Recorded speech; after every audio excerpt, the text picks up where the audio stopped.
다 너 때문이야. 네가 뭔데 여기 와? 당장 나가. 도둑년이 왜 여기 왔어? 염치도 없이. 장례식장 복도에서 시동생의 고함이 터져 나왔습니다. 조문객들의 시선이 일제히 저에게 쏟아졌어요. 엄마는 도둑이 아니에요. 12살 민준이가 제 앞을 막아서며 소리쳤고 10살 서연이는 제 치마를 붙잡고 떨고 있었습니다. 10년 만에 다시 만난 이곳에서 어쩌다 이렇게 됐을까요? 왜 저는 또다시 이런 모욕을 당해야 하는 걸까요? 오늘 이야기 시작하기 전에 구독과 좋아요 부탁드립니다. 여러분의 작은 클릭 하나가 큰 힘이 됩니다. 그럼 시작하겠습니다. 이야기는 사흘 전으로 거슬러 올라갑니다. 휴대폰이 울렸을 때 저는 식당 주방에서 설거지를 하고 있었습니다. 물이 차갑고 손이 꽁꽁 얼어붙었지만 멈출 수 없었어요. 시급 12,000원짜리 일자리를 놓칠 수 없었거든요. 낯선 번호였습니다. 보통은 받지 않지만 아이들 학교에서 온 전화일 수도 있어서 물기를 닦고 전화를 받았어요. 여보세요? 한지은 씨죠? 저 장서구입니다. 심장이 철렁 내려앉았습니다. 10년 만에 듣는 그 목소리. 시동생이었어요. 무슨 일이세요? 목소리가 떨렸습니다. 애써 침착하려 했지만 10년 전 그날의 기억이 파도처럼 밀려왔어요. 아버지가 돌아가셨습니다. 장례식이 모레예요. 그 말을 듣는 순간 저는 숨이 멎는 것 같았습니다. 시아버지가 돌아가셨다니. 그렇군요. 장례식에 올 겁니까? 차갑고 무뚝뚝한 목소리였습니다. 마치 의무적으로 연락하는 것처럼 들렸어요. 생각해 보겠습니다. 뭘 생각해요? 며느리잖아요. 와야죠. 며느리. 10년 전 그날 저를 도둑이라 부르며 집에서 쫓아냈던 그 사람이 이제 와서 며느리라고 부르다니. 연락 주셔서 감사합니다. 전화를 끊었습니다. 손이 떨려 휴대폰을 제대로 잡을 수가 없었어요. 시아버지가 돌아가셨다. 설거지를 하면서도 그 말이 계속 머릿속을 맴돌았습니다. 10년 만에 듣는 소식이었어요. 10년 전 그날이 떠올랐습니다. 남편 성민의 장례식이 있던 날. 갑작스러운 심장마비로 35의 나이에 세상을 떠난 남편. 슬픔에 잠겨있던 저에게 시동생과 시누이가 다가와 말했죠. 형수님 금고에 있던 돈이 사라졌어요. 5천만 원이요. 네. 무슨 말씀이세요? 형수님이 가져간 거 아니에요. 어젯밤 서재에 들어가는 거 봤는데 믿을 수 없었습니다. 남편의 장례식 날 제게 도둑 누명을 씌우다니. 저는 아무것도 가져가지 않았어요. 하지만 아무도 믿어주지 않았습니다. 시동생은 경찰을 부르겠다고 협박했고 시누이는 집에서 나가라고 소리쳤어요. 시아버지만이 저를 믿어주시려 했습니다. 지은아, 미안하다. 하지만 그날 밤 시아버지는 뇌졸중으로 쓰러지셨어요. 말도 제대로 못하시게 되었고 병원에 입원하셨죠. 저는 두 아이를 데리고 집을 나왔습니다. 갈 곳도 없이 친정도 없이 그저 짐 몇 개만 들고 나왔어요. 퇴근 후 집으로 돌아왔습니다. 좁은 반지하 월세 방이었어요.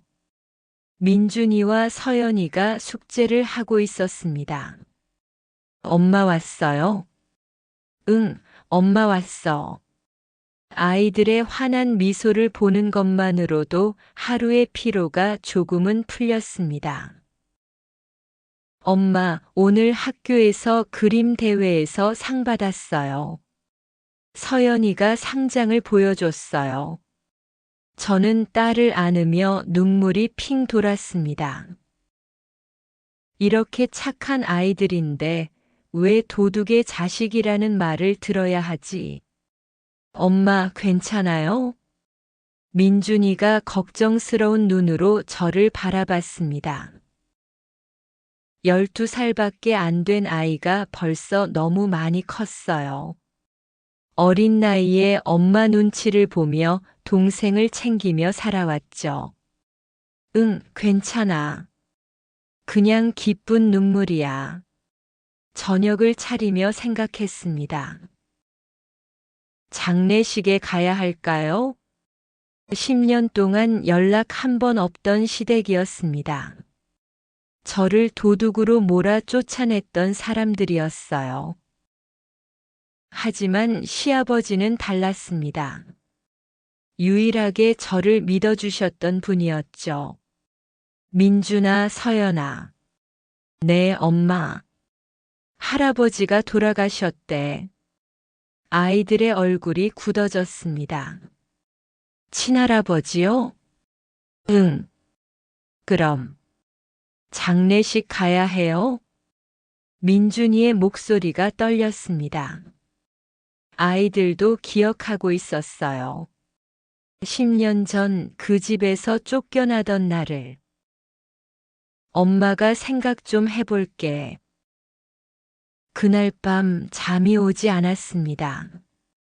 시아버지의 얼굴이 자꾸 떠올랐어요. 지은아, 우리 성민이를 잘 부탁한다. 네, 아버님. 잘 모시겠습니다. 결혼식 날 시아버지는 제 손을 꼭 잡으며 그렇게 말씀하셨습니다. 너는 착한 아이야. 우리 집에 복을 가져다 줄 거야. 시어머니가 일찍 돌아가신 후 시아버지는 늘 외로워 보이셨어요. 저는 시아버지를 친아버지처럼 모셨습니다. 명절마다 음식을 정성껏 준비했고 생신 때마다 케이크를 구워드렸어요. 하지만 시동생과 시누이는 달랐습니다. 형수인 저를 질투했고 늘 시아버지 재산만 노렸죠. 그리고 남편이 죽은 날 그들은 저를 집에서 쫓아냈습니다. 아버님은 저를 믿어주셨을까? 시아버지는 쓰러지신 후 말도 제대로 못하셨습니다. 제가 억울하다는 걸 아셨을까요? 다음 날 아침 장례식에 가기로 결심했습니다. 아이들의 옷을 꺼냈습니다. 검은색 옷이라곤 학교 체육복밖에 없었어요. 저도 마찬가지였습니다. 이런 모습으로 가면 또 무시당하겠지. 하지만 상관없었습니다. 저는 시아버지께 인사드리러 가는 것이지 시댁 식구들을 보러 가는 게 아니었으니까요. 장례식장 주소를 검색했습니다. 시내 한복판에 있는 대형 장례식장이었어요. 버스를 3번이나 갈아타야 하는 거리였습니다. 엄마, 괜찮을까요? 삼촌이랑 고모가 또 우리한테 나쁜 말 하면 어떡해요? 민준이가 걱정스러운 얼굴로 물었습니다. 괜찮아. 엄마가 지켜줄게. 하지만 속으로는 저도 두려웠습니다. 10년 만에 다시 그 사람들을 마주해야 하다니. 장례식장에 도착한 건 오전 11시쯤이었습니다. 큰 건물이었고 사람들로 붐볐어요. 안내판에서 시아버지 이름을 찾았습니다. 3층 특별실. 엘리베이터를 타고 올라가는 동안 심장이 빠르게 뛰었습니다. 민준이와 서연이의 손을 꼭 잡았어요. 3층에 도착했습니다. 복도를 따라 걸어가는데 조문객들이 우리를 쳐다봤어요. 낡은 옷차림이 너무 눈에 띄었나 봅니다. 빈소 앞에 섰습니다.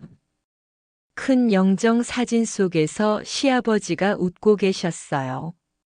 눈물이 핑 돌았습니다. 아버님. 그때였습니다. 누구야? 뒤에서 날카로운 목소리가 들렸습니다. 돌아보니 시누이 미선이 서 있었어요. 10년 만에 보는 얼굴이었습니다.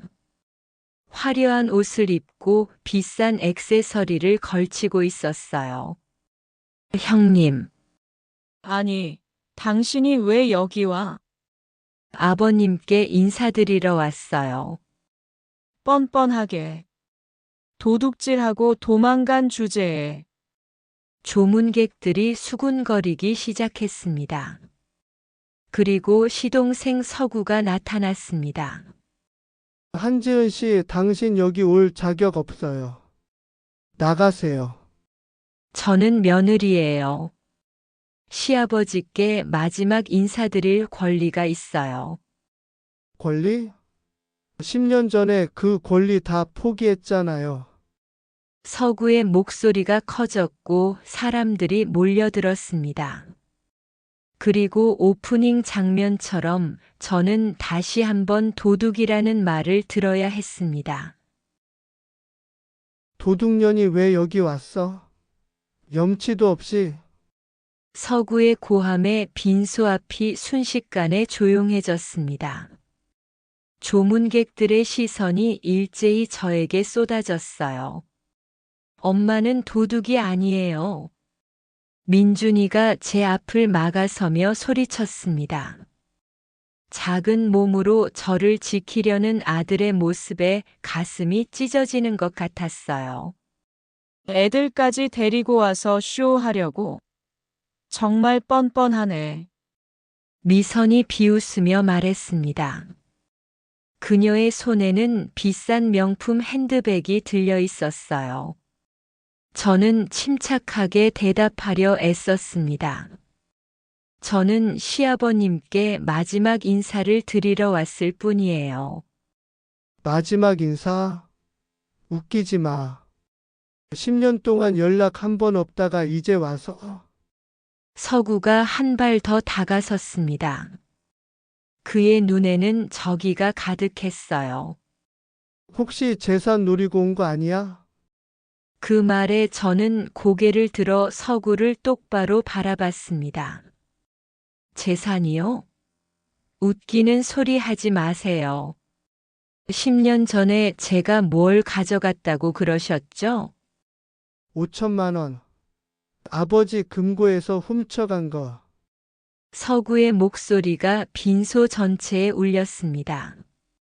조문객들이 수군거리기 시작했어요. 저기 저 여자가 도둑이래. 남편 장례식 날 돈 훔쳐 달아났다던데. 세상에 그런 사람이 다 있어? 귓속말들이 칼날처럼 저를 찔렀습니다. 서연이가 제 치마를 더욱 세게 붙잡았어요. 조용히 하세요. 여긴 장례식장이에요. 낮고 차분한 목소리가 들렸습니다. 중년의 남자가 다가왔어요. 정장을 단정하게 차려입고 서류 가방을 든 모습이었습니다. 당신은 누구야? 서구가 경계하는 눈빛으로 물었습니다. 저는 고인의 변호사 김성호입니다. 유언장 집행을 맡았습니다. 변호사라는 말에 서구와 미선의 표정이 미묘하게 변했어요. 아, 변호사님. 연락드리려던 참이었어요. 서구가 급히 태도를 바꿔 공손하게 말했습니다. 유언장 낭독은 오후 2시에 하기로 했습니다. 그때까지 고인을 조용히 모시는 게 어떻겠습니까? 변호사의 말에 서구는 마지못해 고개를 끄덕였어요. 하지만 저를 향한 그의 눈빛은 여전히 차갑고 적대적이었습니다. 저는 아이들을 데리고 빈소로 들어갔습니다. 영정 앞에 무릎을 꿇고 절을 올렸어요. 아버님, 지은입니다. 늦게 찾아뵈어 죄송합니다. 눈물이 흘러내렸습니다. 시아버지의 사진 속 얼굴은 제가 기억하던 것보다 훨씬 늙어 보였어요. 10년 동안 얼마나 외로우셨을까. 민준이와 서연이도 함께 절을 올렸습니다. 아이들의 작은 목소리가 들렸어요. 할아버지, 저희 기억하세요? 민준이랑 서연이에요. 가슴이 미어지는 것 같았습니다. 아이들은 할아버지와 함께한 시간이 너무 짧았어요. 마이너스. 빈소 밖으로 나오자 조문객들이 저를 피하듯 비켜섰습니다. 수군거리는 소리가 여기저기서 들렸어요. 저 여자가 그 유명한 도둑 며느리래. 남편 재산 다 훔쳐서 달아났다더니. 근데 왜 또 왔대? 저는 아이들의 손을 꼭 잡고 구석진 의자에 앉았습니다. 민준이가 조용히 물었어요. 엄마, 우리 집에 갈까요? 아니야. 조금만 있다가 유언장 낭독 끝나고 가자. 유언장이 뭐예요? 서연이가 고개를 갸웃거렸습니다. 할아버지가 남기신 마지막 말씀 같은 거야. 사실 저도 궁금했습니다. 시아버지는 무슨 말씀을 남기셨을까요? 오후 2시가 되자 사람들이 빈소 옆 작은 회의실로 모였습니다. 변호사가 서류를 꺼내며 자리에 앉았어요. 서구와 미선이 앞자리에 앉았고 저는 뒤쪽 구석에 아이들과 함께 앉았습니다. 지금부터 고 장태수 씨의 유언장을 낭독하겠습니다. 변호사가 봉인된 봉투를 열었습니다. 서구와 미선의 눈이 반짝였어요. 본인 장태수는 정신이 온전한 상태에서 다음과 같이 유언합니다. 변호사가 천천히 읽기 시작했습니다. 첫째, 서울 강남구 소재 아파트는 아들 장서구에게 상속한다. 서구의 입가에 미소가 번졌습니다. 둘째, 경기도 소재 상가 건물은 딸 장미선에게 상속한다. 미선이 만족스러운 표정을 지었어요. 셋째, 회사 주식 및 예금은 장서구와 장미선이 반씩 나눠 갖는다. 서구가 주먹을 불끈 쥐었습니다. 승리한 듯한 표정이었어요. 저는 가슴이 철렁 내려앉았습니다. 시아버지는 저에게 아무것도 남기지 않으신 걸까요?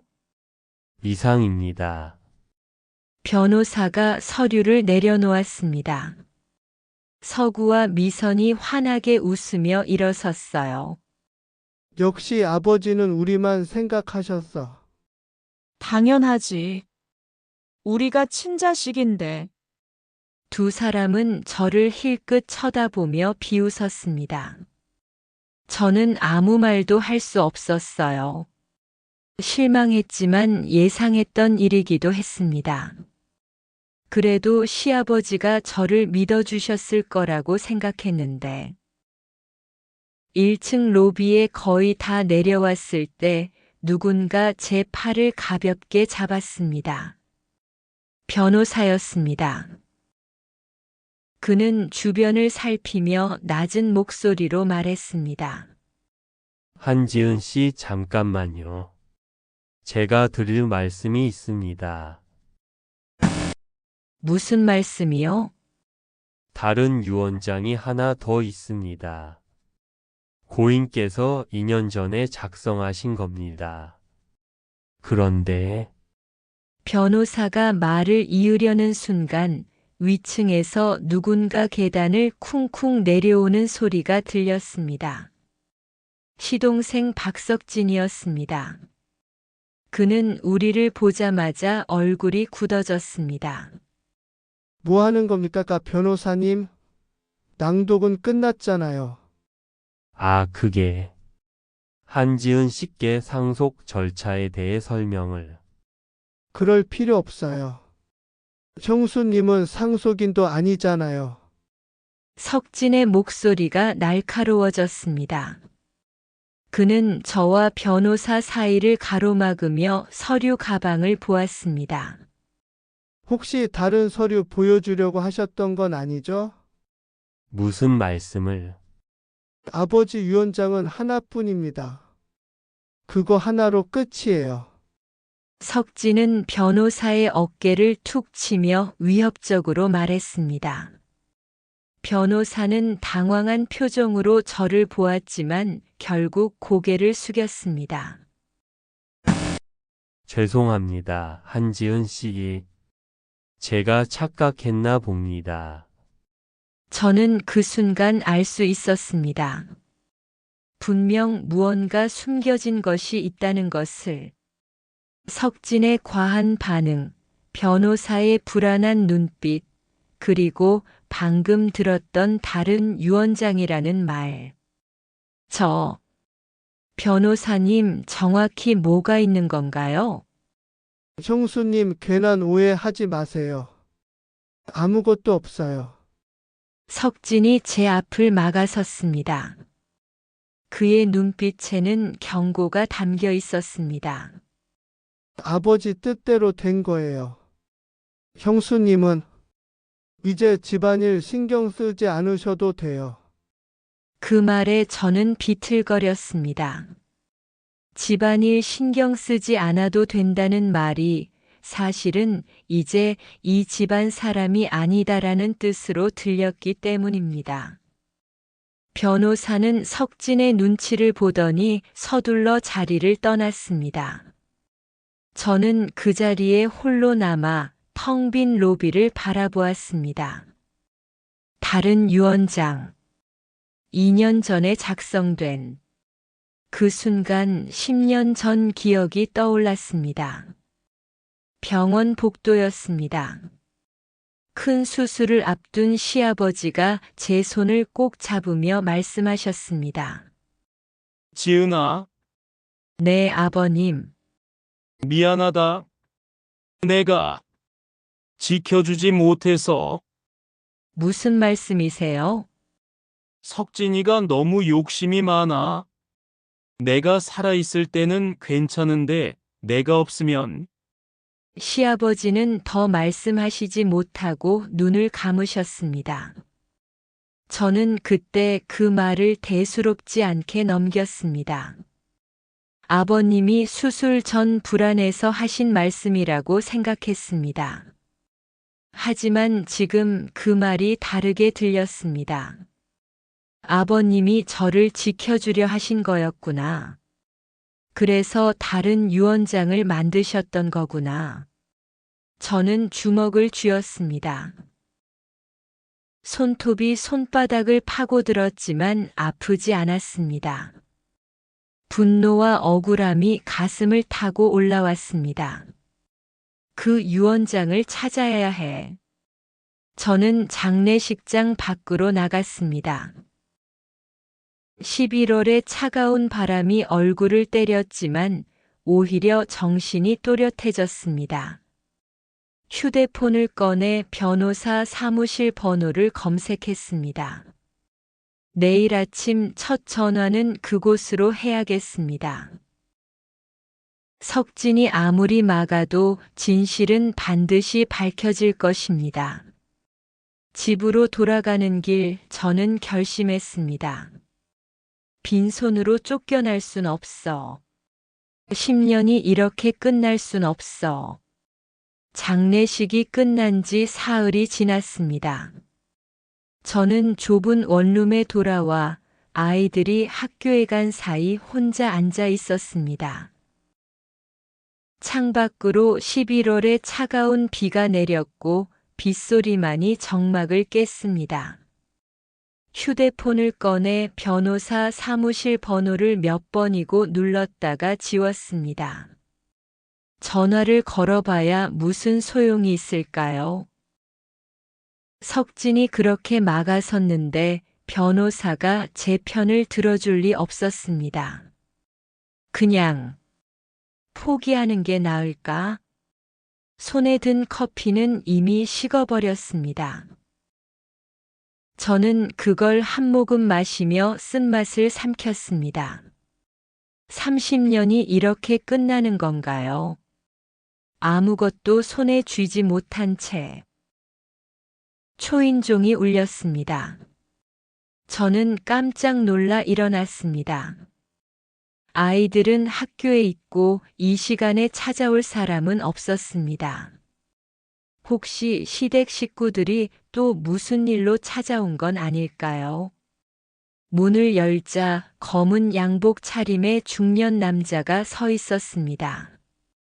장례식장에서 봤던 변호사 김성호였습니다. 한지은 씨 안녕하세요. 갑자기 찾아와 죄송합니다. 변호사님, 말씀드릴 게 있어서 왔습니다. 잠깐 시간 괜찮으실까요? 저는 당황하며 그를 안으로 들였습니다. 좁은 원룸, 낡은 소파, 벽지가 뜯겨진 부엌. 부끄러운 마음이 들었지만 이미 늦었습니다. 변호사는 소파에 앉으며 주변을 둘러보았습니다. 그의 눈빛에는 동정이 아닌 무언가 진지한 감정이 담겨 있었습니다. 이렇게 사시는군요. 네. 10년째입니다. 죄송합니다. 제가 더 일찍 찾아왔어야 했는데. 변호사는 서류 가방에서 낡은 봉투 하나를 꺼냈습니다. 봉인이 그대로 되어 있는 시간이 오래된 듯한 갈색 봉투였습니다. 한지은 씨 실은 고인께서 10년 전에 따로 비밀 유언장을 작성하셨습니다.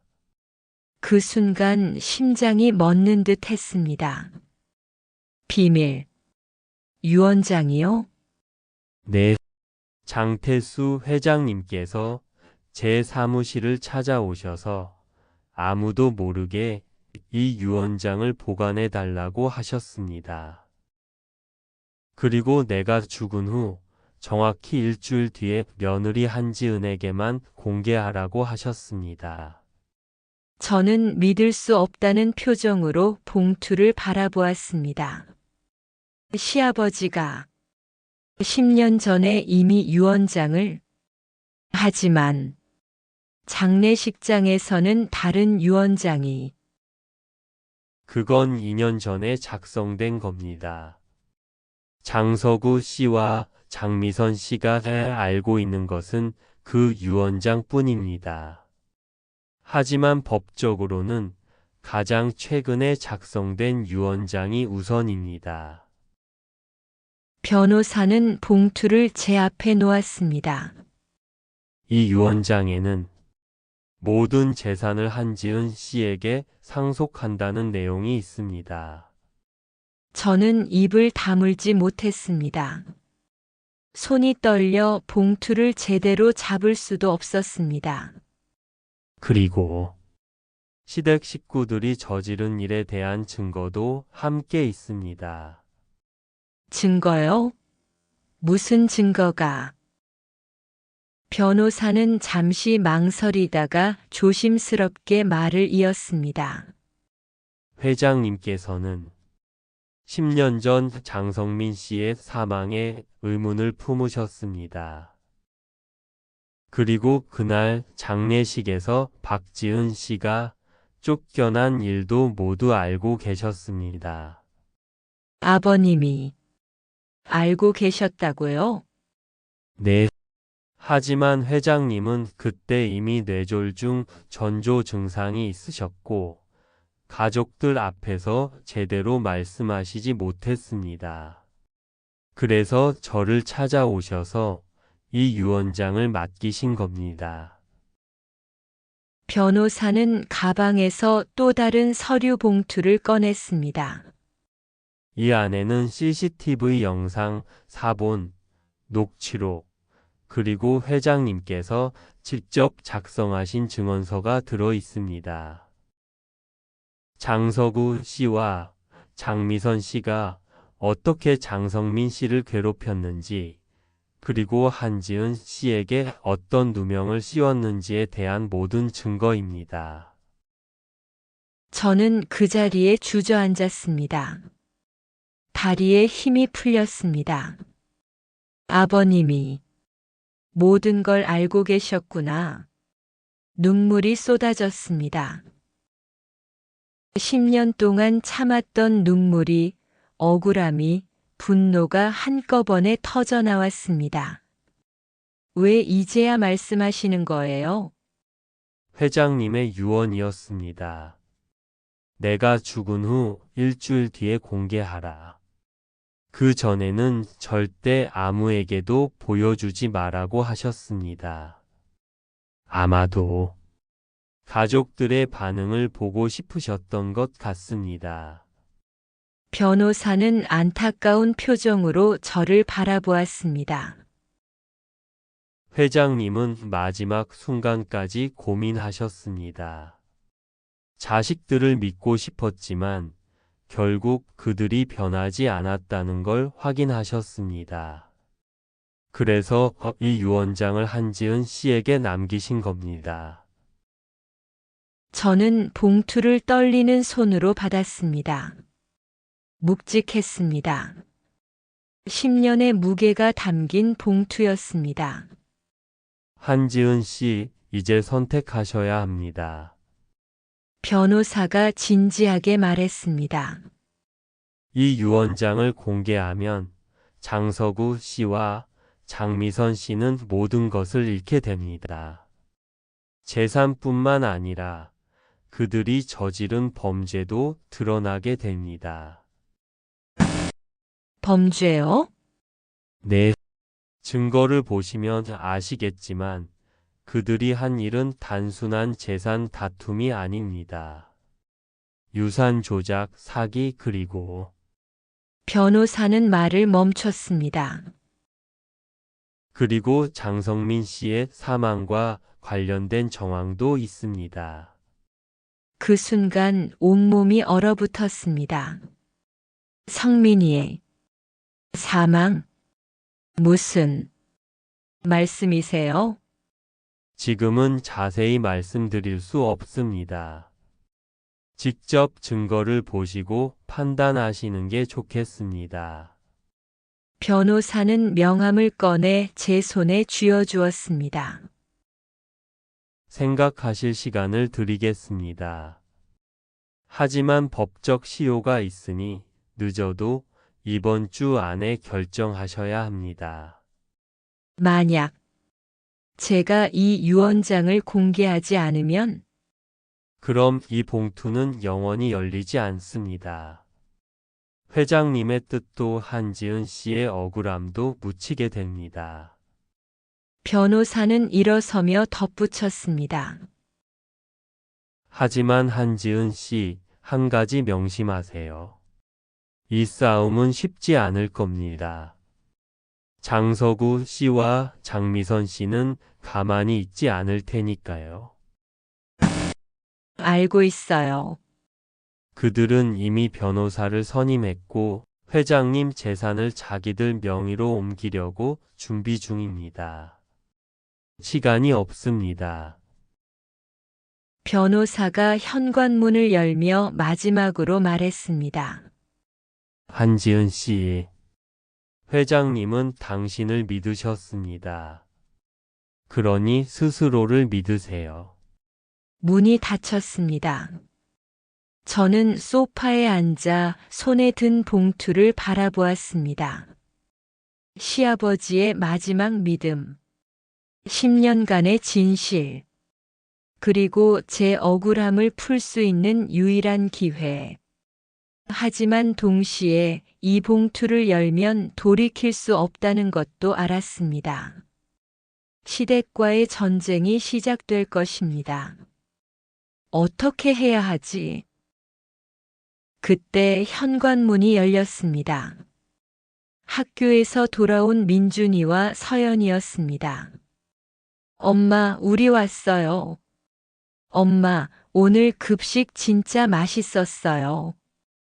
아이들의 밝은 목소리가 좁은 집안을 채웠습니다. 저는 서둘러 봉투를 소파 밑에 숨기고 웃으며 아이들을 맞았습니다. 그래? 뭐였는데? 햄버거 스테이크요. 서연이는 2개나 먹었어요. 아이들의 웃음소리가 들렸습니다.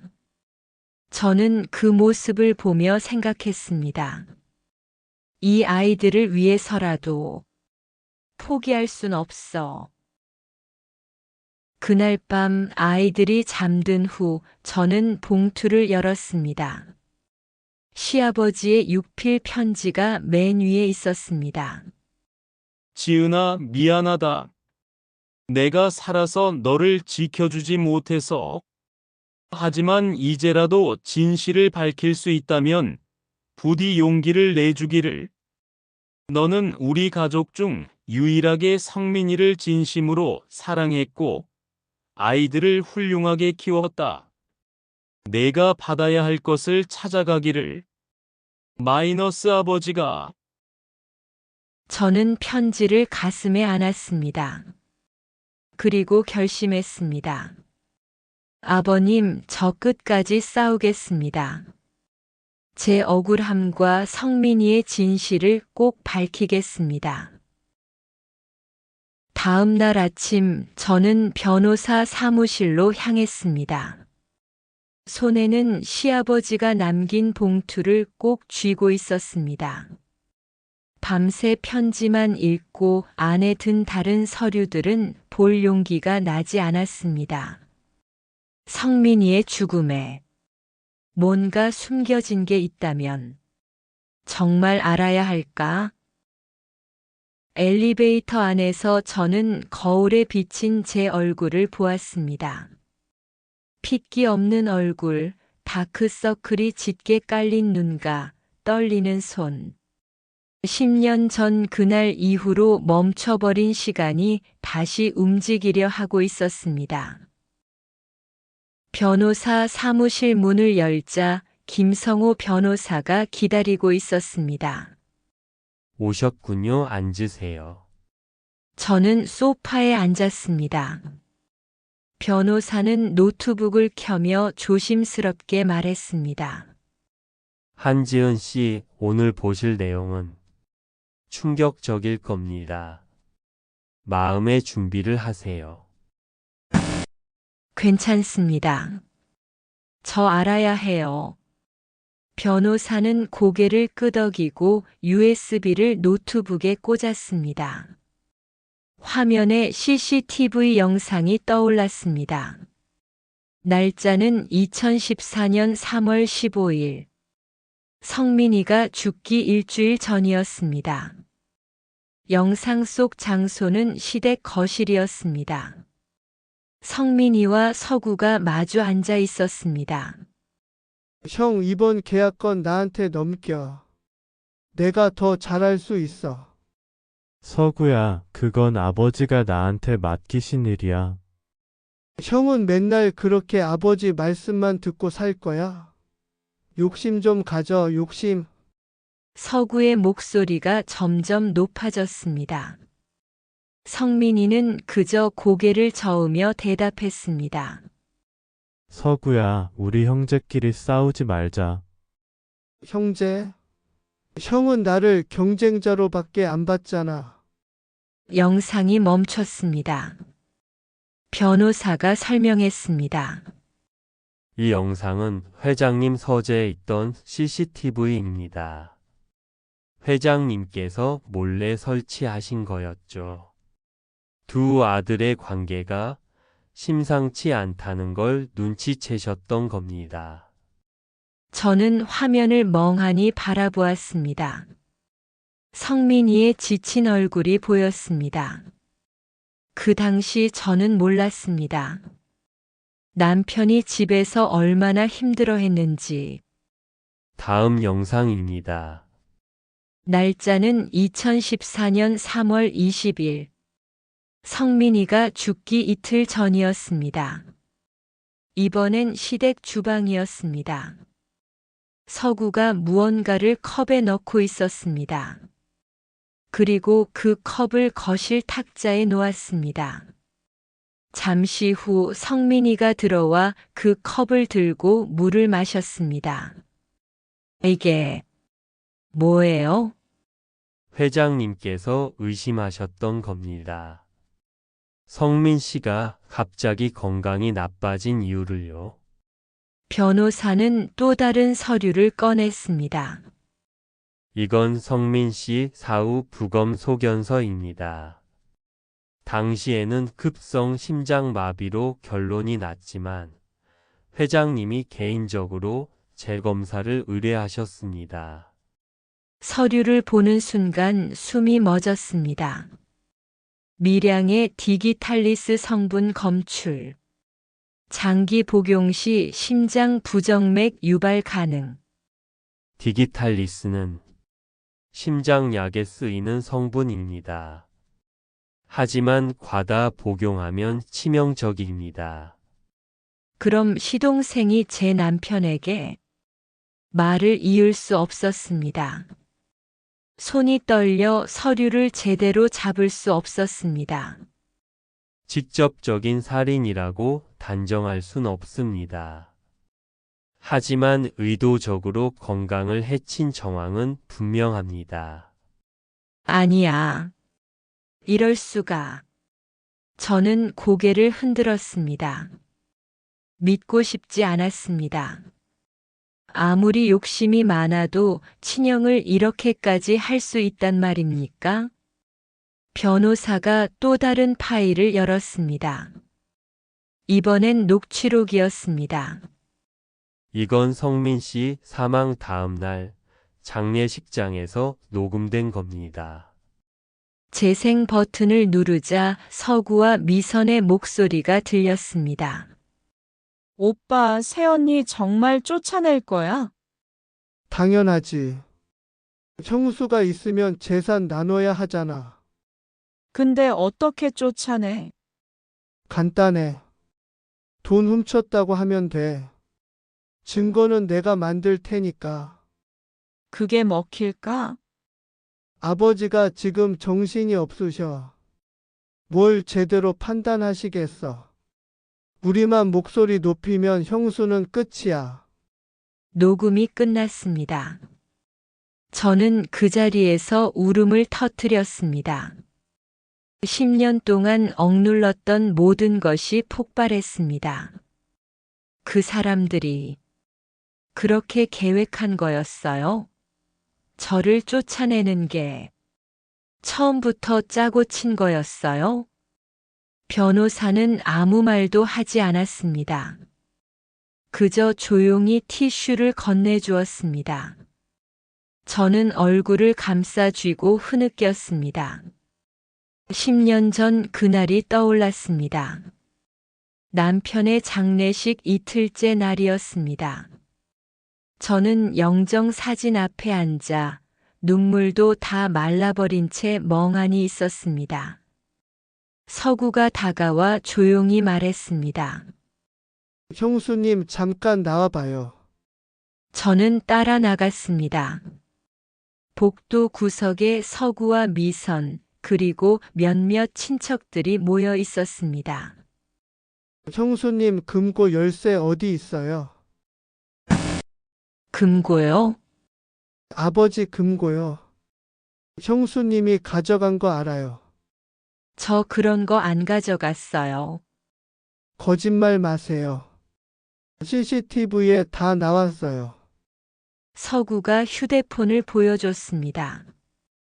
흐릿한 화면이었지만 누군가 금고 앞에 서 있는 모습이 보였습니다. 이거 형수님 아니에요. 아니에요. 저 그날 집에 없었어요. 증거가 있는데 뭘 더 말해요. 솔직히 말해요. 돈 얼마 가져갔어요? 저는 기가 막혀 아무 말도 할 수 없었습니다. 그때 미선이 끼어들었습니다. 오빠 됐어. 경찰 부르자. 경찰이요? 저 정말 안 했어요. 그럼 왜 이렇게 발뺌해요? 양심도 없어.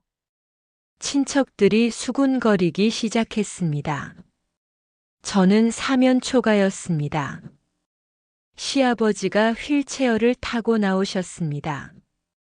뇌졸중으로 말을 제대로 못하시는 상태였습니다. 아버님, 제가 그런 거 아니에요. 시아버지는 저를 보셨습니다.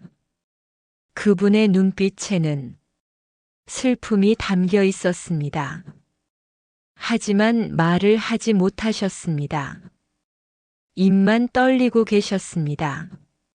서구가 말했습니다.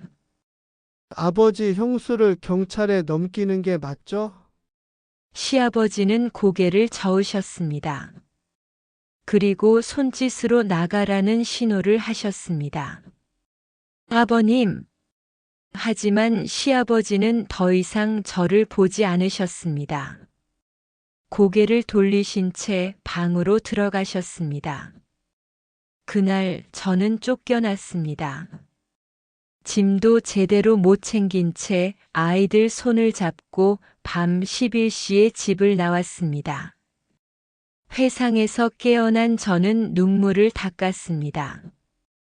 그때 시아버지가 저를 외면하신 게 아니었습니다. 말을 못하셔서 진실을 밝히지 못하셔서 그러셨던 겁니다. 변호사님, 아버님은 다 알고 계셨던 거죠? 네.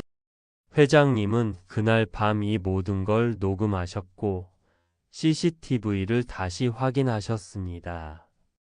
그리고 금고 열쇠를 훔친 사람이 박지은 씨가 아니라 박서구 씨라는 걸 확인하셨습니다. 변호사는 또 다른 영상을 보여줬습니다. 서구가 몰래 금고를 열고 그 장면을 편집해서 마치 제가 한 것처럼 만드는 모습이 담겨 있었습니다. 미선 씨도 공모했습니다. 두 사람은 박지은 씨를 쫓아낸 후 회장님 명의의 계좌에서 돈을 빼돌렸습니다. 서류가 쌓여 있었습니다. 서구와 미선이 10년간 빼돌린 금액은 30억이 넘었습니다. 회장님은 이 모든 걸 알고 계셨지만 자식들이라 차마 경찰에 신고하지 못하셨습니다. 대신 이 유언장을 남기신 겁니다. 변호사가 시아버지의 증언서를 꺼냈습니다. 떨리는 필체로 쓰인 글이었습니다. 나는 내 자식들에게 실망했다. 서구는 형을 죽음으로 몰아넣었고 미선은 그 죄를 덮으려 했다. 그리고 그들은 유일하게 선한 며느리 한지은을 쫓아냈다. 지은아, 미안하다. 내가 너를 지키지 못했다. 하지만 이제라도 진실을 밝혀주기를. 모든 재산은 내 것이다. 서구와 미선은 단 한 푼도 받을 자격이 없다. 그들이 저지른 죄를 세상에 밝혀라. 저는 증언서를 떨리는 손으로 읽었습니다. 시아버지의 마지막 바람이 그 안에 담겨 있었습니다. 변호사가 조용히 말했습니다. 한지은 씨, 이제 결정하셔야 합니다. 이 증거들을 법정에 제출할 겁니까? 저는 창밖을 바라보았습니다. 11월의 하늘은 잔뜩 흐려 있었습니다. 성민아, 당신이 그렇게 고통받았는데 내가 아무것도 몰랐어. 주먹을 쥐었습니다. 손톱이 손바닥을 파고들었지만 아프지 않았습니다. 네, 제출하겠습니다. 확실하십니까? 성민이의 억울함을, 제 억울함을, 그리고 아버님의 마지막 바람을 이루고 싶어요. 변호사는 고개를 끄덕였습니다. 알겠습니다. 그럼 내일 유언장 검인 신청을 하겠습니다.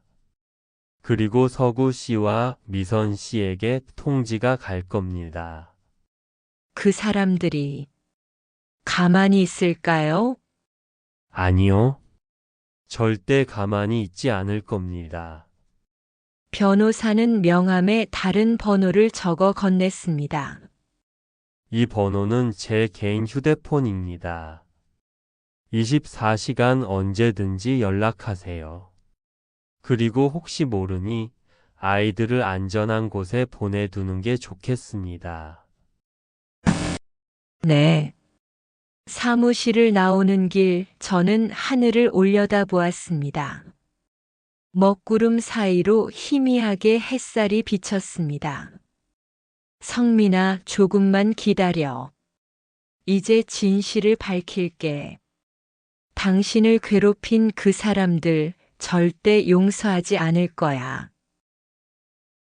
변호사 사무실을 나온 그날 저녁 휴대폰이 울렸습니다. 모르는 번호였습니다. 저는 잠시 망설이다가 전화를 받았습니다. 여보세요? 한지은 씨죠? 낯선 남자의 목소리였습니다. 차갑고 위협적인 톤이었습니다. 누구세요? 누군지는 중요하지 않아요. 중요한 건 당신이 유언장 건을 포기하는 게 좋다는 겁니다. 심장이 철렁 내려앉았습니다. 지금 저를 협박하는 겁니까? 협박이 아니라 충고죠. 당신 자녀들, 민준이 서연이라고 했죠. 예쁜 아이들이더군요. 그 순간 온몸이 얼어붙었습니다. 당신, 우리 아이들을 어떻게 알아요? 오늘 학교 앞을 지나가다 봤어요. 민준이는 파란 가방 메고 있더군요. 서연이는 노란 우산 들고 있었고. 손에서 휴대폰이 미끄러질 뻔했습니다. 저는 서둘러 집으로 달려갔습니다. 감히 우리 아이들한테 손대면 손댈 일은 없겠죠. 당신만 똑똑하게 행동한다면요. 유언장 포기하세요. 전화가 끊겼습니다. 저는 숨을 헐떡이며 집문을 열었습니다. 거실에는 민준이와 서연이가 숙제를 하고 있었습니다. 저는 두 아이를 꼭 껴안았습니다. 당장이라도 아이들을 안전한 곳에 보내야 했습니다. 그날 밤 아이들이 잠든 후 저는 친정 언니에게 전화를 걸었습니다. 언니, 부탁이 있어. 무슨 일이야? 민준이랑 서연이 좀 맡아줄 수 있어? 일주일만. 갑자기 왜? 무슨 일 있어? 말하기 복잡해. 나중에 설명할게. 제발 부탁이야. 언니는 잠시 침묵하더니 한숨을 쉬었습니다. 알았어. 내일 데려와. 고마워, 언니. 아이들을 언니 집에 맡긴 후 저는 집으로 돌아왔습니다. 혼자 남은 집은 너무나 고요했습니다. 그날 저녁 또 전화가 왔습니다. 이번엔 장서구였습니다. 형수님, 저예요. 목소리는 평소와 달리 낮고 차가웠습니다. 무슨 일이에요? 형수님도 아시잖아요. 아버지 유언장 건 네, 알아요. 철회하세요. 싫어요. 형수님, 서구의 목소리가 더 낮아졌습니다. 10년 전처럼 또 쫓아낼 수 있어요. 아니, 이번엔 더 심할 수도 있어요. 협박이에요. 협박이 아니라 경고예요. 형수님, 우리 가족 건드리지 마세요. 가족? 당신들이 가족이라고요? 저는 웃음이 나왔습니다. 분노가 치밀어 올랐습니다. 당신들이 성민이한테 뭘 했는지 다 알아요. 약 탄 것도 CCTV 조작한 것도 전부 다. 전화기 너머로 서구의 숨소리가 거칠어졌습니다. 누가 그런 헛소리를? 헛소리가 아니에요. 증거 다 있어요. 형수님, 지금 위험한 거 하고 계세요. 위험한 건 당신이에요, 서구 씨. 살인 방조죄, 사기죄, 횡령죄. 당신이 저지른 죄가 얼마나 큰지 알아요? 입 조심하세요. 서구가 소리쳤습니다. 형수님이 계속 이러면 정말 후회하게 만들 거예요. 해보세요. 저 이미 잃을 게 없어요. 전화를 끊었습니다. 손이 떨렸지만 이제 물러설 수 없었습니다. 그날 밤 11시쯤이었습니다. 저는 침대에 누워 있다가 이상한 소리를 들었습니다. 현관문 손잡이를 돌리는 소리였습니다. 누구지? 저는 조심스럽게 일어나 거실로 나갔습니다. 현관문 밖에서 인기척이 났습니다. 누군가 문을 열려고 하고 있었습니다. 누구세요? 제가 물었지만 대답이 없었습니다. 대신 문을 더 세게 흔드는 소리가 들렸습니다. 심장이 터질 듯 뛰었습니다. 저는 서둘러 휴대폰을 들고 112에 전화를 걸었습니다. 여보세요. 저희 집에 누가 침입하려고 해요. 주소가 어떻게 되시죠? 주소를 말하는 순간 현관문이 쿵 하고 흔들렸습니다. 누군가 발로 차고 있었습니다. 빨리요. 문 부수려고 해요. 경찰이 출동했습니다. 안전한 곳으로 피하세요. 저는 베란다 쪽으로 뛰어갔습니다. 베란다 창문을 열고 밖을 내다보니 아래에 검은 차 한 대가 서 있었습니다. 서구가 보낸 사람들이구나. 그때 현관문이 더 이상 견디지 못하고 삐걱거렸습니다. 저는 베란다 문을 잠그고 옆집으로 넘어가는 비상 통로를 찾았습니다. 다행히 이 원룸은 1층이었습니다. 저는 베란다 난간을 넘어 옆집 마당으로 내려갔습니다. 사이렌 소리가 들렸습니다. 경찰차였습니다. 저는 건물 뒤편에 숨어서 상황을 지켜보았습니다. 2명의 남자가 제 집에서 나왔고 경찰과 마주쳤습니다. 뭐 하는 겁니까? 저희는 친구 찾으러 왔는데, 문 부수려고 한 거 목격됐습니다. 따라오시죠. 남자들은 경찰에게 연행되었습니다. 저는 그제야 안도의 한숨을 쉬었습니다. 경찰이 주변을 살피며 소리쳤습니다. 한지은 씨, 괜찮으세요? 저는 천천히 나왔습니다. 네. 괜찮아요. 피해자분이시죠? 신고 접수 확인됐습니다. 신원 확인 좀 하겠습니다. 경찰서에서 조서를 작성하는 동안 저는 김성호 변호사에게 전화를 걸었습니다. 변호사님, 저 지금 경찰서에 있어요. 무슨 일이십니까? 누가 저희 집에 침입하려고 했어요. 시동생이 보낸 사람들 같아요. 변호사는 한숨을 쉬었습니다. 예상했던 일입니다. 지금 제가 가겠습니다. 30분 후 변호사가 도착했습니다. 그는 경찰에게 상황을 설명하고 저를 데리고 나왔습니다. 박지은 씨, 더 이상 그 집에 계시면 안 됩니다. 저 갈 곳이 없어요. 제가 아는 안전 가옥이 있습니다. 거기서 당분간 지내세요. 하지만 거부할 수 없습니다. 상대가 이렇게까지 나온 이상 당신 목숨이 위험합니다. 변호사의 말이 맞았습니다. 시동생 서구는 이미 선을 넘었습니다. 안전가옥은 조용한 주택가에 있는 작은 빌라였습니다.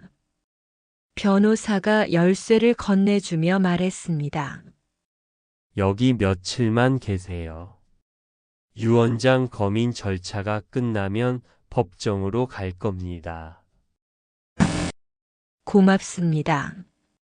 박지은 씨, 변호사가 진지하게 말했습니다. 후회하지 않으십니까? 이 싸움을요? 저는 고개를 저었습니다. 아니요. 후회 안 해요. 이건 제가 반드시 해야 할 일이에요. 좋습니다. 그럼 끝까지 함께 갑시다. 변호사가 떠난 후 저는 혼자 빌라에 앉아 창밖을 바라보았습니다. 밤하늘에는 별이 하나도 보이지 않았습니다. 휴대폰을 꺼내 아이들에게 문자를 보냈습니다. 민준아, 서연아. 너희들 보고 싶다. 곧 민준이에게서 답장이 왔습니다. 엄마는 최고예요. 눈물이 났습니다. 하지만 이번엔 슬픔의 눈물이 아니었습니다. 힘이 나는 눈물이었습니다. 아이들아, 조금만 기다려. 엄마가 꼭 이길게. 우리 당당하게 살 수 있게 해줄게. 법원 복도는 차갑고 긴장감으로 가득했습니다. 저는 검은색 정장을 입고 떨리는 손으로 서류 가방을 꼭 쥐고 있었습니다. 오늘 드디어 시아버지의 비밀 유언장이 공개됩니다. 김성호 변호사가 제 옆에 섰습니다. 긴장되시죠? 네. 떨려요. 괜찮습니다. 우리가 준비한 증거는 완벽합니다. 진실은 반드시 밝혀집니다. 법정 문이 열렸습니다. 안으로 들어서자 서구와 미선이 앉아 있었습니다. 서구는 고급 양복을 입고 여유로운 표정이었고 미선은 화려한 옷차림으로 저를 경멸하듯 쳐다보았습니다. 형수님 오셨네요. 서구가 비웃듯 말했습니다. 헛된 희망 품지 마세요. 아버지 재산은 우리 거예요.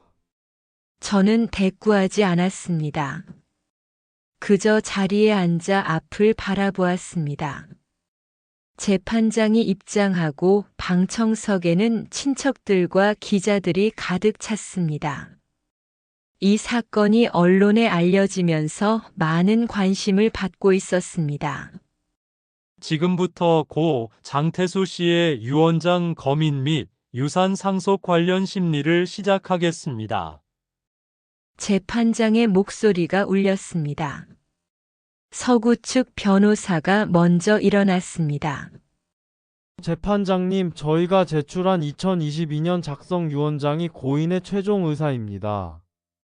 이에 따라 모든 재산은 장서구 씨와 장미선 씨에게 상속되어야 합니다. 이에 있습니다. 김성호 변호사가 일어섰습니다.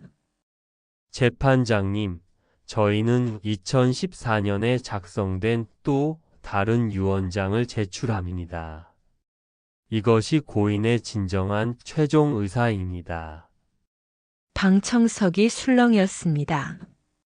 서구의 얼굴이 굳어졌습니다. 2014년 유언장이라니 그런 건 없습니다. 서구가 소리쳤습니다. 조용히 하십시오. 재판장이 제지했습니다. 변호사님, 유언장을 제출하시죠. 김성호 변호사가 봉투를 꺼내 재판장에게 건넸습니다. 재판장은 봉인을 뜯고 내용을 읽기 시작했습니다. 법정은 침묵에 잠겼습니다. 시계 초침 소리만 들릴 정도로 고요했습니다. 재판장이 유언장을 다 읽고 안경을 벗었습니다. 고인께서 2014년 3월 25일에 작성하신 유언장입니다. 공증인의 서명과 날인이 확인되며 법적으로 유효합니다. 말도 안 됩니다. 미선이 소리쳤습니다. 그게 진짜라는 증거가 어디 있어요? 조용히 하십시오. 한 번 더 소란을 피우면 퇴정 조치하겠습니다. 재판장이 엄중하게 경고했습니다. 유언장 내용을 낭독하겠습니다. 재판장이 또박또박 읽기 시작했습니다. 나 장태수는 온전한 정신으로 이 유언장을 작성한다. 본인의 모든 재산은 며느리 한지은에게 상속한다. 쿵. 저는 가슴이 내려앉는 소리를 들었습니다. 방청석에서 탄성이 터져 나왔습니다. 이유는 다음과 같다. 한지은은 우리 가족 중 유일하게 아들 장성민을 진심으로 사랑했고 손주들을 훌륭하게 키우고 있다. 재판장이 계속 읽었습니다. 그러나 나의 둘째 아들 장서구와 딸 장미선은 큰아들 장성민을 죽음으로 몰아넣었고 며느리 한지은에게 거짓 누명을 씌워 쫓아냈다. 거짓말이에요. 서구가 벌떡 일어났습니다. 앉으십시오. 재판장이 소리쳤습니다.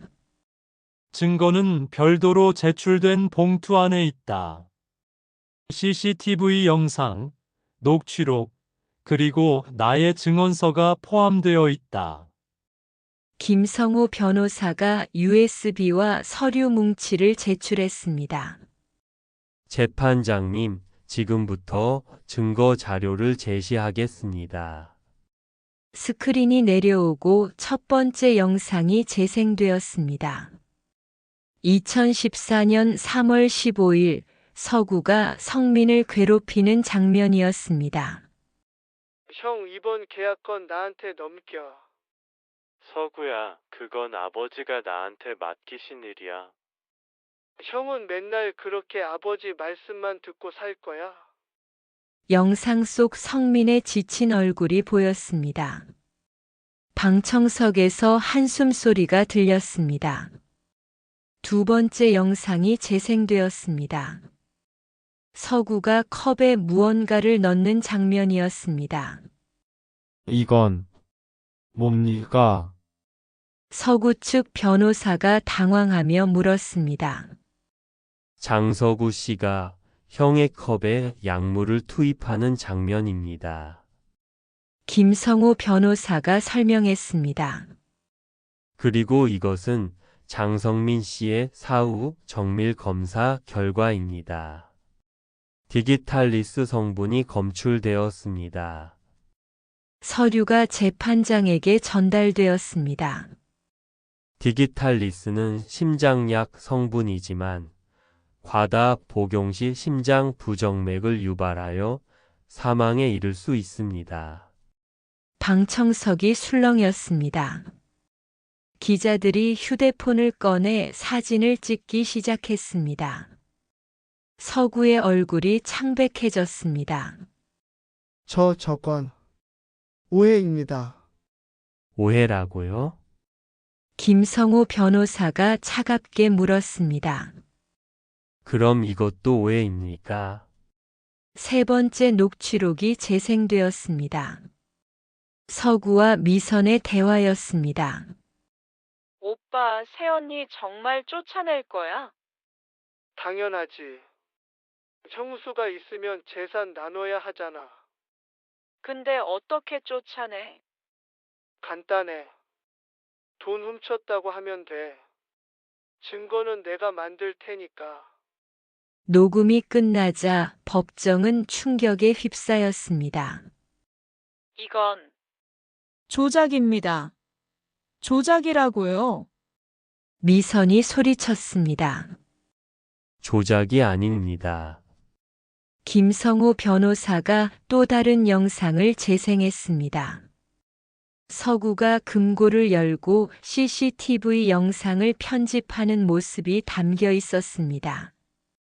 장서구 씨는 자신이 금고를 연 장면을 편집하여 마치 한지은 씨가 한 것처럼 조작했습니다. 그리고 그 조작된 영상으로 한지은 씨에게 누명을 씌웠습니다.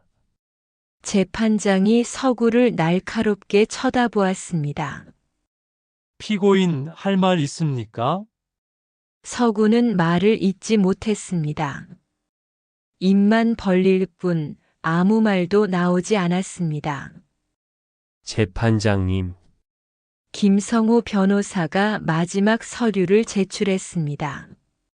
이것은 장서구 씨와 장미선 씨가 지난 10년간 고인의 계좌에서 빼돌린 금액 내역입니다.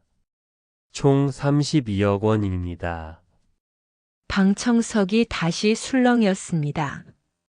사기, 횡령, 유산 조작, 그리고 존속살해 방조. 이 모든 증거가 여기 있습니다. 재판장이 서류를 검토하고 고개를 저었습니다. 피고인들, 이 증거들에 대해 반박할 수 있습니까? 서구는 고개를 숙였습니다. 미선은 얼굴을 손으로 가렸습니다. 침묵이 흘렀습니다. 재판장이 말했습니다. 증거가 명백합니다. 2014년 작성된 유언장이 유효하며 고인의 모든 재산은 한지은 씨에게 상속됩니다. 또한 장서구 씨와 장미선 씨는 사기, 횡령, 유산 조작 혐의로 검찰에 송치됩니다. 망치 소리가 울렸습니다. 쾅! 그 순간 저는 눈물이 쏟아졌습니다. 10년을 기다린 순간이었습니다. 서구가 무릎을 꿇었습니다. 형수님, 미안합니다. 제발 용서해 주세요. 언니, 미선도 울며 매달렸습니다. 우리가 잘못했어요. 선처를 부탁드려요. 저는 그들을 내려다보았습니다. 10년 전 저를 쫓아내던 그 오만한 모습은 어디에도 없었습니다. 선처요? 저는 차갑게 말했습니다. 당신들이 저한테 뭘 했는지 기억해요? 10년 동안 도둑이라고 손가락질 받으며 살았어요. 아이들이 학교에서 놀림받을 때 당신들은 아버님 재산으로 호의호식했죠. 미안합니다. 정말 미안합니다. 그리고 제 남편 성민이요. 당신들이 성민이한테 뭘 했는지 알아요? 제 목소리가 떨렸습니다. 성민이는 당신들 때문에 죽었어요. 형제라는 사람들한테 독살당한 거예요. 그건 아니에요. 증거가 다 있잖아요. 저는 소리쳤습니다. 더 이상 변명하지 마세요. 당신들은 용서받을 자격이 없어요. 저는 돌아섰습니다.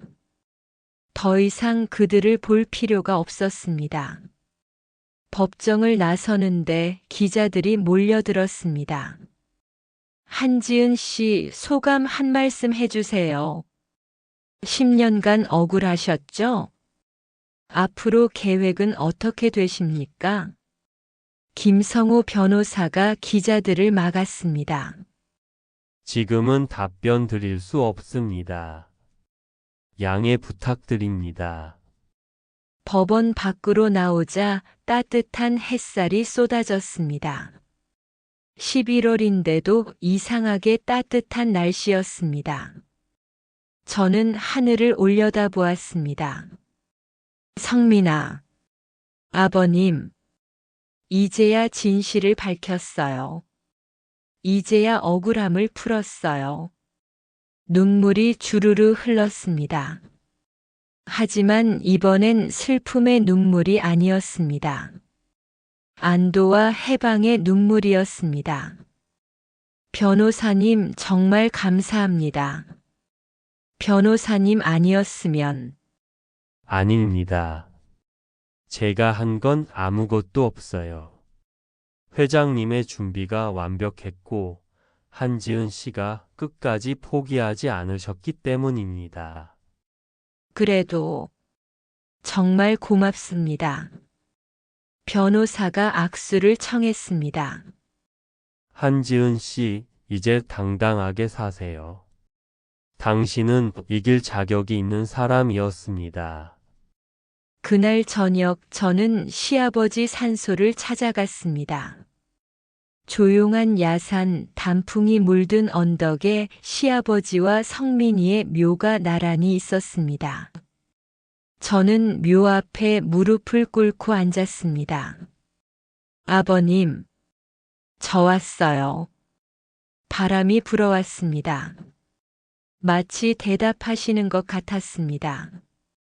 아버님, 감사합니다. 아버님이 남겨주신 진실 덕분에 저 억울함을 풀었어요. 눈물이 또 흘렀습니다.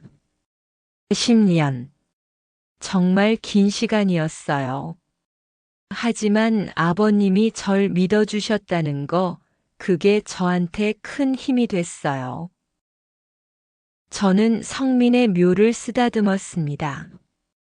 여보, 이제야 당신의 억울함을 풀었어. 당신을 괴롭힌 사람들, 이제 벌 받을 거야. 미안해. 당신이 얼마나 힘들었는지 내가 그때 알았어야 했는데. 바람이 다시 불었습니다. 나뭇잎이 떨어져 제 무릎 위에 내려앉았습니다. 여보, 우리 이제 당당하게 살 거야. 민준이랑 서연이랑 우리 행복하게 살게. 저는 묘비에 이마를 대고 한참을 그렇게 있었습니다. 재판이 끝난 지 2달이 지났습니다. 차가운 겨울이 지나가고 어느덧 봄이 찾아왔습니다. 오늘은 서구와 미선의 최종 선고 공판이 있는 날이었습니다. 저는 법정에 앉아 그들의 마지막 모습을 지켜보고 있었습니다. 재판장이 판결문을 읽기 시작했습니다. 피고인 장서구는 존속살해 방조, 사기, 횡령, 유산 조작 등의 혐의로 징역 12년을 선고한다. 서구의 얼굴이 흙빛으로 변했습니다. 피고인 장미선은 사기 및 횡령 공모, 위증 등의 혐의로 징역 7년을 선고한다. 미선은 그 자리에 주저앉으며 울음을 터뜨렸습니다. 또한 피고인들이 불법적으로 취득한 32억 원은 전액 한지은 씨에게 반환하도록 한다. 망치 소리가 울렸습니다. 쾅! 서구가 저를 돌아보았습니다. 그의 눈에는 원망과 후회가 뒤섞여 있었습니다. 하지만 저는 더 이상 그 눈빛에 흔들리지 않았습니다. 법정을 나서며 김성호 변호사가 말했습니다. 이제 정말 끝났습니다. 한지은 씨, 네. 정말 끝났네요. 저는 깊은 한숨을 내쉬었습니다. 10년간 짊어진 짐을 내려놓는 것 같았습니다. 앞으로 계획은 어떻게 되십니까? 일단, 아이들과 함께 좋은 집으로 이사하려고 해요. 그리고 오래 미뤄뒀던 것들을 하나씩 해보려고요. 좋은 생각입니다. 변호사가 악수를 청했습니다. 행복하세요, 한지은 씨. 당신은 충분히 행복할 자격이 있습니다. 그날 오후 저는 민준이와 서연이를 데리고 시아버지 댁으로 향했습니다. 10년 만에 다시 들어가는 그 집. 한때는 지옥 같았던 곳이 이제는 제 것이 되었습니다. 현관문을 열자 익숙한 냄새가 났습니다. 세월이 묻어난 오래된 집의 냄새였습니다. 아이들의 웃음소리가 집 안을 가득 채웠습니다. 10년 동안 이 집에서 들리지 않았던 소리였습니다. 저는 혼자 시아버지 서재로 향했습니다. 문을 열자 먼지가 쌓인 책장과 오래된 책상이 보였습니다. 책상 위에 편지 한 통이 놓여 있었습니다. 봉투에는 지은에게라고 쓰여 있었습니다. 아버님이 또 편지를 남기셨구나. 저는 조심스럽게 봉투를 열었습니다. 시아버지의 마지막 편지. 지은아, 이 편지를 읽고 있다면 내가 모든 진실을 밝히고 억울함을 풀었다는 뜻이겠구나. 정말 다행이다. 나는 내가 이 집으로 돌아올 거라고 믿었다. 내가 포기하지 않을 거라는 걸 알았지. 지은아, 미안하다. 내가 살아있을 때 너를 지켜주지 못해서, 서구와 미선을 제대로 가르치지 못해서, 그리고 내가 10년 동안 고통받는 걸 막지 못해서. 하지만 너는 정말 강한 사람이다. 세상에서 가장 힘든 일은 억울함을 참고 사는 것이라고 생각한다. 너는 그 시간을 견뎌냈고 아이들을 훌륭하게 키웠다. 이제 이 집은 내 것이다. 성민이와 함께 꿈꿨던 그 삶을 살아가거라. 아이들과 함께 웃고 행복하게 살아가거라. 그리고 부디 나를 용서해다오. 못난 시아버지를 용서해다오. 항상 내 편이었던 아버지가. 편지를 다 읽고 저는 눈물을 흘렸습니다. 하지만 이번엔 아프지 않았습니다. 따뜻했습니다. 아버님, 용서할 게 뭐가 있어요? 아버님이 없었으면 저 여기까지 올 수 없었어요. 저는 편지를 가슴에 안고 창밖을 바라보았습니다. 정원에는 봄꽃이 피어 있었습니다. 벚꽃, 개나리, 목련이 햇살을 받으며 흔들리고 있었습니다. 여보 보여? 우리 집에 꽃이 폈어. 당신이 좋아하던 벚꽃이야. 그날 저녁 저는 아이들과 함께 오랜만에 근사한 저녁을 준비했습니다. 넓은 주방에서 음식을 만들고 아이들은 식탁을 차렸습니다. 10년 만에 이렇게 푸짐한 밥상을 차린 것 같았습니다. 잘 먹겠습니다. 아이들이 환하게 웃으며 밥을 먹었습니다.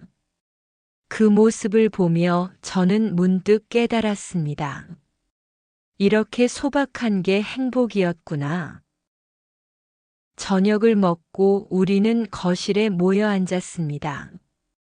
너희들한테 당당한 엄마가 되고 싶었어. 도둑 엄마가 아니라 정직한 엄마가 되고 싶었어. 서연이가 제 볼에 뽀뽀했습니다.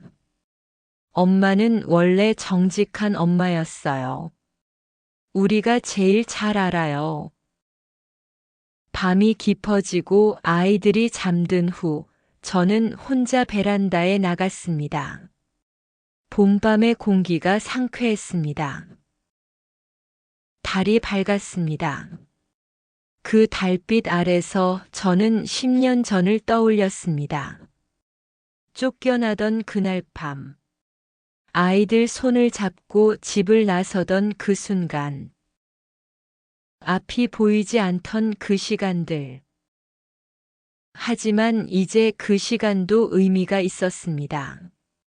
그 고통이 있었기에 지금의 이 평온이 더 소중하게 느껴졌습니다. 여보, 우리 이겼어. 늦었지만 결국 이겼어. 바람이 불어왔습니다.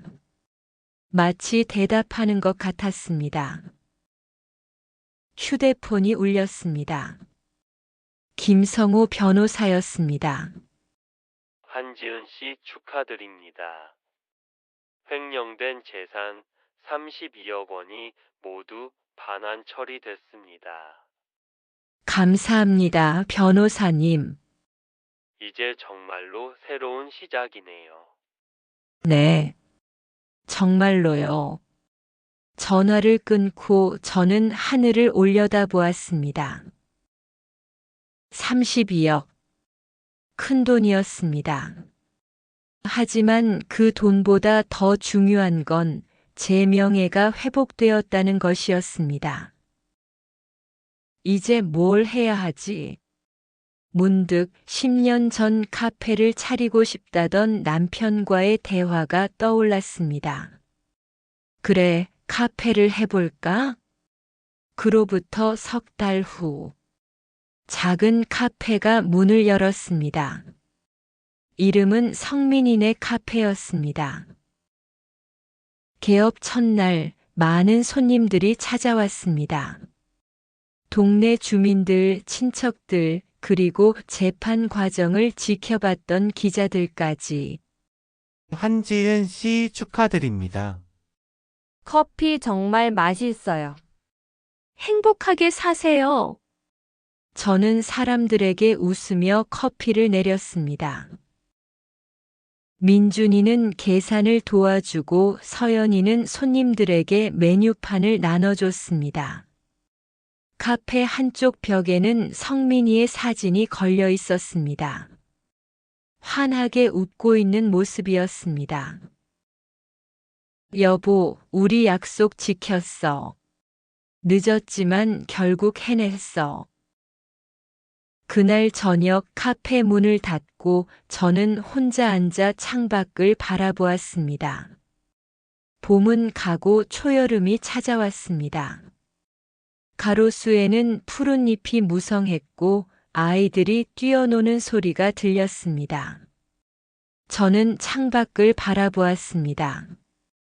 저 멀리 석양이 지고 있었습니다.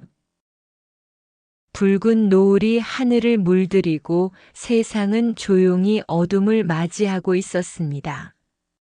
하지만 저는 더 이상 어둠이 두렵지 않았습니다. 왜냐하면 저는 이제 알았으니까요. 어둠 뒤에는 반드시 새벽이 온다는 것을, 그리고 그 새벽을 맞이할 자격이 나에게 있다는 것을.